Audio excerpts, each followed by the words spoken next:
I don't, but, I don't mind asking.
Good evening. Hey everyone, and thanks for joining us. We see Dave and Celia. Yeah, hey guys. If you want to jump in and let us know in the comment section that you're here and present with us, I should make sure I turn the computer volume down so I don't Start hearing yourself in a have second. the feedback back there. But we would love to have some dialogue in the stuff that we're doing tonight, and just just let us know. Okay, we have been in Timothy for the last couple of weeks. You were gone last week, I was gone. but thankfully you're back. We missed back you. now. Everybody was ranting about. When you're gone, we don't have class.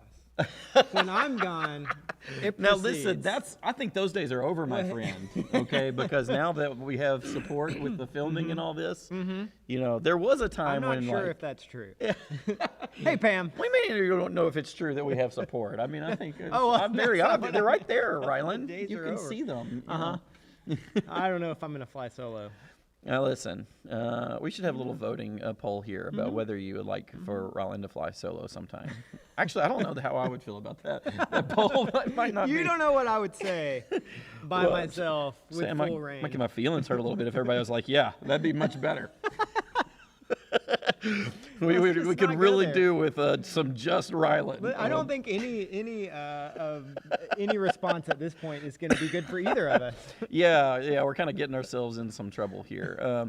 So anyway, all that to say that we are we've been working through all of Paul's work, Paul's letters, and we're in this section. The last couple of weeks we did 1 Timothy, and we're going to do like one more week where we're going to pick up a couple of these things.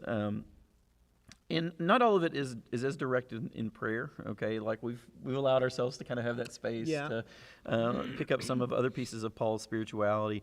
One of the things that we talked about last week was how Paul, in 1 Timothy in particular, Paul wants to connect Christian spirituality with Christian teaching, okay? So the doctrines, the things that we believe about God, the things that we might say about God, are reinforced by the way that we live out our spirituality, and vice versa. If we live out our spirituality appropriately and practices and disciplines of the faith, then we should be reinforced in our beliefs as well, right? Like they help us trust God more and help us understand what it means to relate to God as Father, Spirit, and Son, and all of that kind of stuff. So we're going to pick up today. I say that because we're going to pick up in something today that kind of starts with that. Okay. And that is something that we're going to get at the end of chapter 3. So we're in 1 Timothy chapter 3.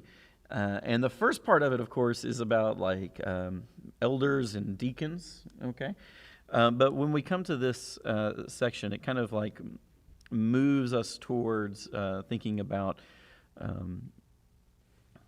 I guess it grounds that in this vision of what we believe, okay? So let's pick up in 1 Timothy chapter 3, verse 14 and following, and then we're going to we're going to pick up some of the stuff at the beginning of chapter 4 as well, okay? You want to read? Yeah. Go for it. 1 Timothy chapter 3, verses 14 through the end of the chapter. Yeah. Okay.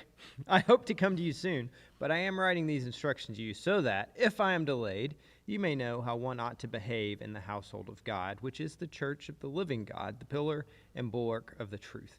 Without any doubt, the mystery of our religion is great. He was revealed in flesh, vindicated in spirit, seen by angels, proclaimed among Gentiles, believed in throughout the world, taken up in glory. Okay, so this is this is a really interesting kind of distillation of our faith, right? That Jesus is revealed in flesh, or God, maybe we should say that God, more broadly speaking, is revealed in flesh in Jesus. I think that's really what he's saying there. He was vindicated in spirit, okay, or perhaps we would think the Spirit. Vindicated. We don't use that word very often. It's a real shame. It's a shame. Sometimes we say vindictive. Is that the same? Yeah, that's not the same. No. Okay. Okay. So, how would you construe vindicated? Justified. Yeah. And that's not from the notes in my... Oh, did you? Yeah, it's like a thing. There's like a footnote that says or justified. Yeah, that's really great. And then justified would be like not made right, but like shown to be true, maybe? Like you showing Yeah. something is what it says it is? Yeah, like or- proven to be right. Proven, yeah. Like, Okay. almost like a combination between like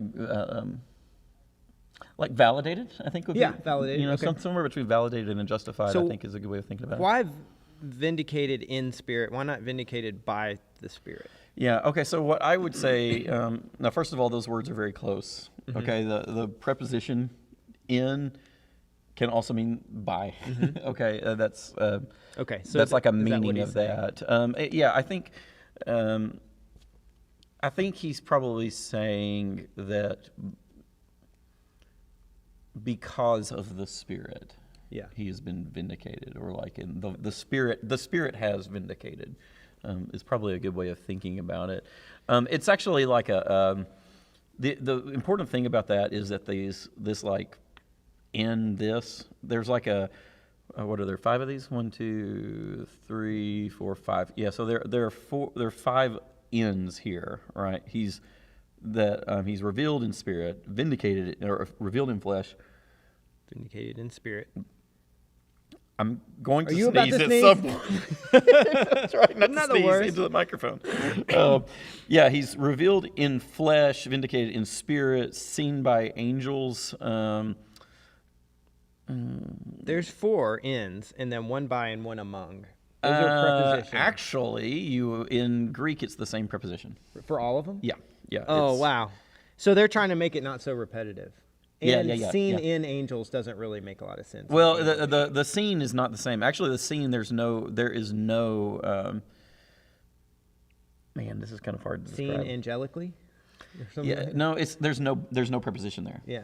It's- Seen angels. Yeah. Well, I say that's not really accurate either, because Teach us some Greek. Lay it on us. Okay, so you know how like in some languages, like The answer is no. We're all ready. you've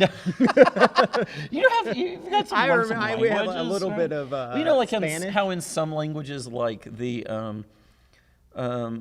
like words can contain more information than just the word itself. Like there might be a masculine and feminine thing for a noun, or there might be I do know that. or like a verb might have like the person of the verb, like I, hablo is I speak. Yeah. And Okay, yeah. you That's know, Spanish. You can That's say like yo Spanish, hablo, like and But emphasize you can leave the yo I. out. Yeah, but Yeah. you could just say hablo. Yeah, I remember okay.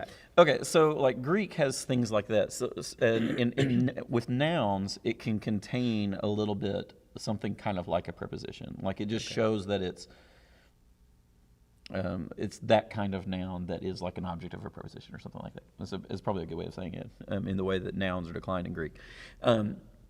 It doesn't give you any information about what kind of preposition necessarily would go with that. Yeah. Okay, but it means that it's like there's like an instrumental connection between the two words. Is I think the best way. So to what? So this could be any seen blank angels, and you could fill that in with any preposition. No, I don't know if I would go that way because the prepositions like provide additional information. Okay, and so what I'm saying is there's just no way of expressing this particularly it's like seen,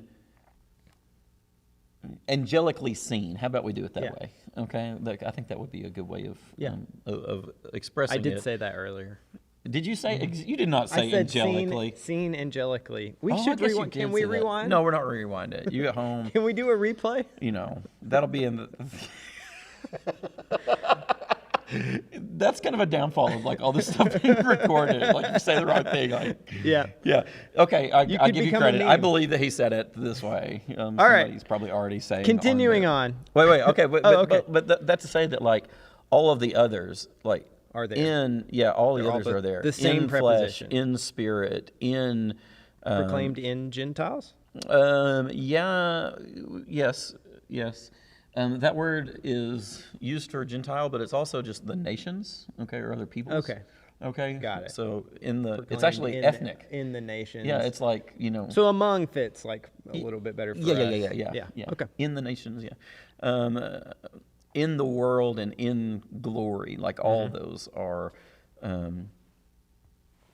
Yeah, yeah. Those are all. It's kind of so there's a poetic. Of course, most translations are going to kind of lay this out differently to indicate that it's poetic, that it's like verses, but it's kind of this poetic doxology of verbs and the in things that they're there, right? In the in categories. And of course, these things are really important, like in flesh, in spirit, in the nations, in the world.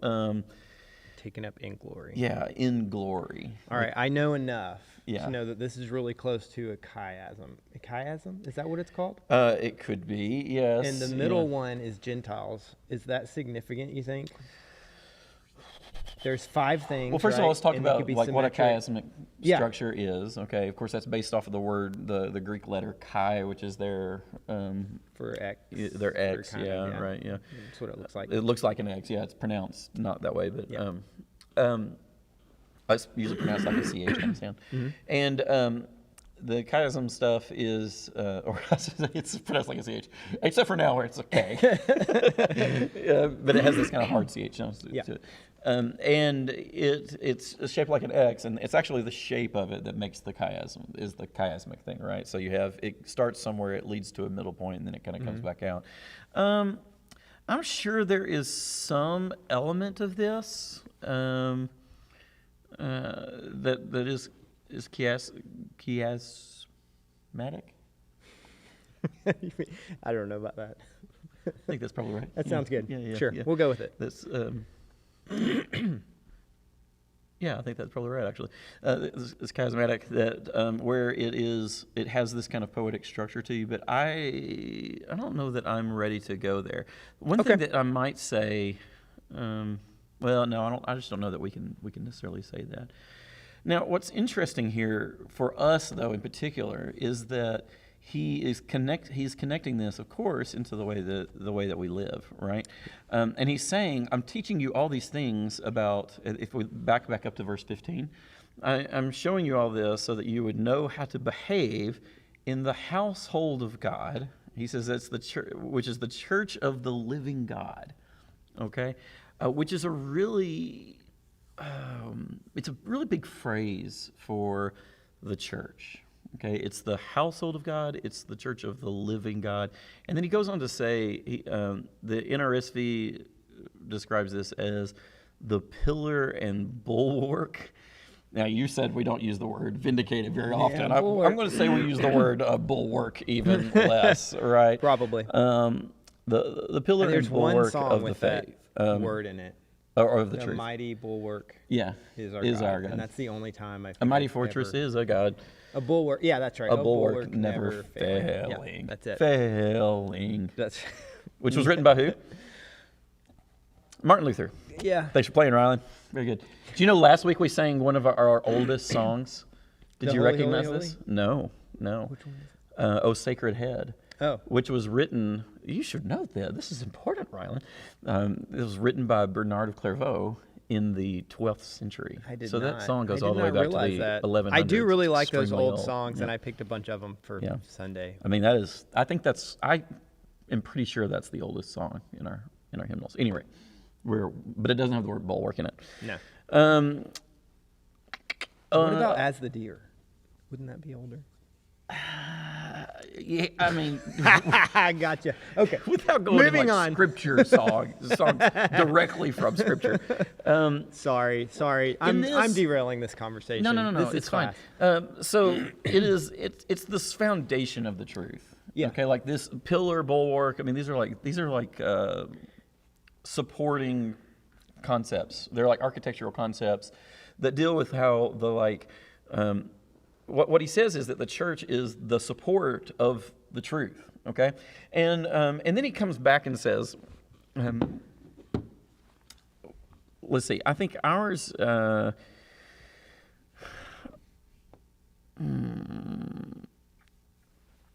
I think our translation says, "Without any doubt, the mystery of our religion is great," and I think that's a really strange, a really strange translation, and I didn't go to look at what this says in the NIV. Let me pull that up real quick. Surely they've got something better there. No, it says beyond all question. I just find that to be really strange, because what the word actually is it's like confessingly. All right. I confess. Yeah, but homologeon, which is the confession, okay, is like a really important word for Christian theology, right? And what he's actually giving here is a confession of the faith. And so, I think it's really strange that he doesn't, the translators don't use that language.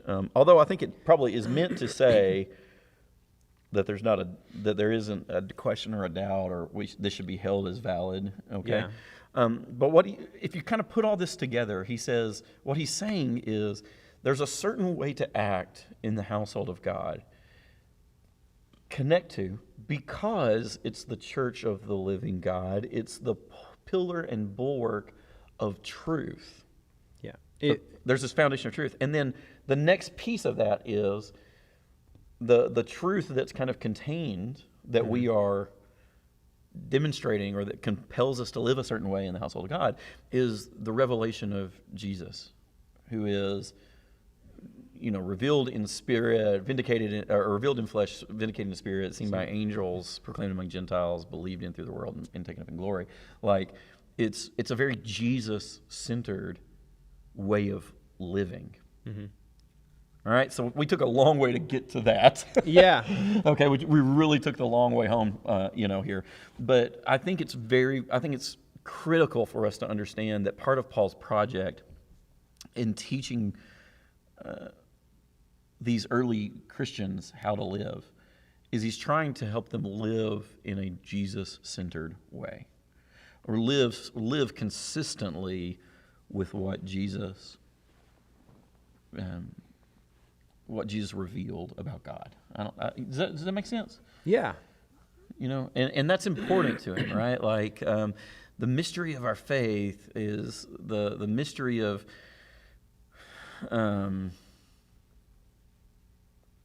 our religious way of life. It comes from Jesus. It comes from the one who is revealed in flesh and glorified, and we're living out all the things that he has to say to us, even in the nitty-gritty of like what it means to be an elder or a bishop, Right, or yeah. what it means to be a deacon or a servant of the church. All of that is not just like church administration.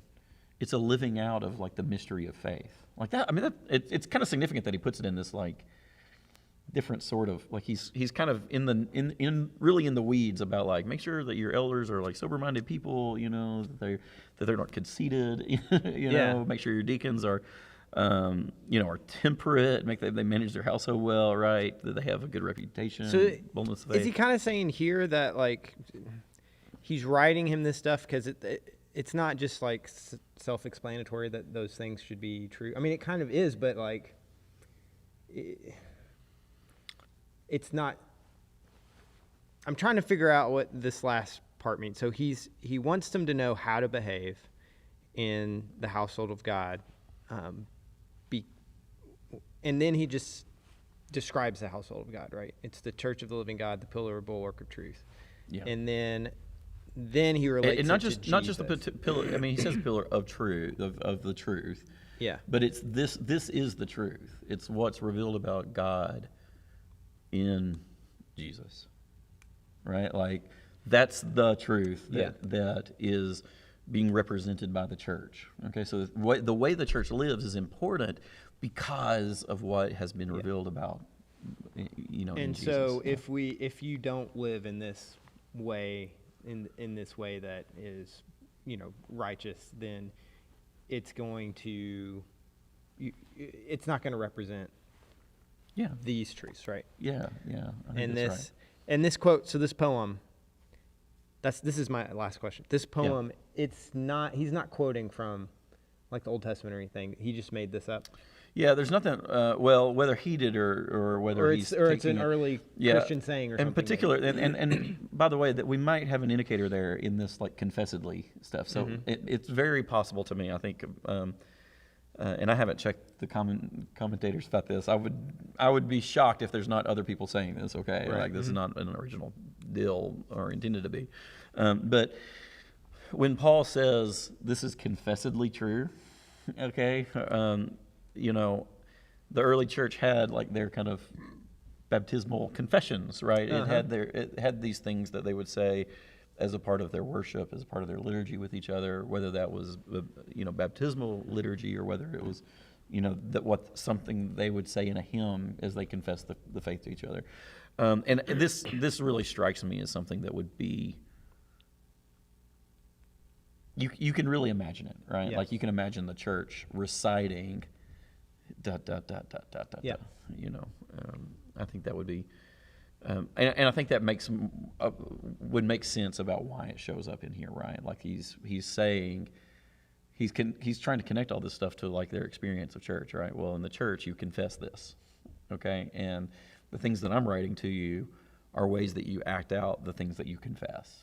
You're acting in accordance with, or you're acting in line with your confession. Okay, so I think it's part of what's happening here. Let's read a little bit further because I do want to check this. I want to pick up this next paragraph, even though we've referenced it here before. I want to make sure and pick it up before we leave 1 Timothy, and we're done with 1 Timothy after today. We're not going to come back to it, but I want to. I want to pick that up, and maybe if we can, maybe a few verses of the very end of the book. But that's kind of asking a lot. Let's do it. We got A few 7 minutes. Let's do it. Okay, so let's read the first few verses of chapter 4. Okay. In 1 Timothy. Now the Spirit expressly says that in later times some will renounce the faith by paying attention to deceitful spirits and teachings of demons, through the hypocrisy of liars whose consciences are seared with a hot iron. They forbid marriage and demand abstinence from foods which God created to be received with thanksgiving by those who believe and know the truth. For everything created by God is good, and nothing is to be rejected, provided it is received with thanksgiving, for it is sanctified by God's word and by prayer. I want to pick up these things in the context. This is part of why I wanted to read that last section of chapter 3 too, because I think it gives us context to this, which I know we didn't read when we hurriedly referenced it the other time that we came to it. We were in some other book and we came to this verse to kind of illustrate something I think is what we did. I vaguely remember this. Yeah. And so, but notice there's several connections here, right? Like one is that he is talking about certain kind of behaviors in the church that are appropriate for the church. When he comes into chapter, and that's in chapter 3, right? Like I'm telling you so that you'll know how to behave in the household of God. Chapter 3. In chapter 4, he says there are these other opposing forces, opposing teachings. Okay. The teachings of demons and people that are saying these things. That's harsh words. Yeah, the hypocrisy of liars whose consciences are seared with a hot iron. I remember that. I remember we talked about this, right? And then he said, but notice what they're offering. They forbid marriage, demand abstinence from food. Okay, well, these are a different set of behaviors. Yeah, they're different kinds of markers. So what Paul is offering is a certain set of behaviors, and and those are grounded in the truth of Jesus. Yeah. He says, right? Go ahead. Can't you read like some of Paul's other letters and be like, well, Paul seems to like say not to get married. Like you think that's it's really people like interesting, listening yeah. to Paul and like misinterpreting what he's saying, maybe. Well, let's say that what Paul, that's a great question, because in Romans, Paul himself, or in 1 Corinthians, let's say, in 1 Corinthians 7, Paul has to clarify what he thinks about marriage. Yeah. Okay? And one thing that you'll notice is anytime you start clarifying yourself, it's real easy to make yourself less understood than before. Yep. I'll leave you guys to leave it to your own discussion of 1 Corinthians, whether Paul is successful in bringing about more clarity or whether he introduces less, right? Paul has certain thoughts about marriage, himself. But at the same time, he definitely provides freedom for people too, right? I mean, he definitely like that's the problem with 1 Corinthians 7, that maybe where it feels a little ambiguous is that Paul is teaching wisdom, but also is very much respecting the freedom of the people that he's writing to. Okay. I mean, I think that's, Yeah. I think it's clear that he's trying to walk that line, just like he does about food in other places, right? And Yeah. in Romans Well, 12. I was going to say yeah. also, yes, there's certain places where he's like, if you're in this situation, you probably shouldn't eat this food. Yeah, but he's like, But it's fine because just because the other person. but at the same time, don't let people talk bad about like what is Yeah, your freedom, right? Like he's like Yeah. he says both things. And he talks He about both is sides trying of to his walk mouth. a thin line. Because Yeah. he respects the freedom of people, right? Yeah. There are times when people prefer clarity over freedom. Okay? And Paul is talking about teachers who are trying to offer something that doesn't have that ambiguity to it, and they're forbidding these certain practices. And Paul says here in chapter 4, he says that those things should be received by those who believe and know the truth. Now, I know that we didn't emphasize that part before, but that anchors it to this conversation that we're having in chapter. Like, what truth? What truth is it? The truth about Jesus. People that have encountered the Jesus that is revealed in flesh and vindicated in spirit, all that stuff. They should be able to hold and receive things,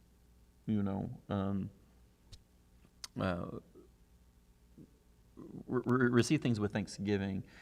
And in particular, okay, notice that like part of that revealed in flesh is kind of important, right? Like, so he's kind of leaning against perhaps people that want to push against like fleshly life, Yeah. okay? He's reminding him Jesus was human too. Which Paul has things to say about the flesh too in Yeah. other places, right? But here, Jesus is revealed in the flesh, okay? Yeah. And Is that I think pushback against some of the theology that was going on in the day? I mean, Yeah, had it's that possible. happened yet where people Yeah. were like, Jesus was just like a spirit? floating Yeah, on I the don't know. ocean? I mean, I think it's very possible. Isn't that a thing that was kinda Yeah, going it's on? going to happen at some point. We don't know where in that process it is here in Timothy, but or in Ephesus at the time of Timothy. Gotcha. But yeah, I think it was always a struggle. There's always this struggle to like have this kind of maybe pseudo spirituality that wants to not have anything to do with the flesh and blood and bone of the world, right? The actual physicality of the world.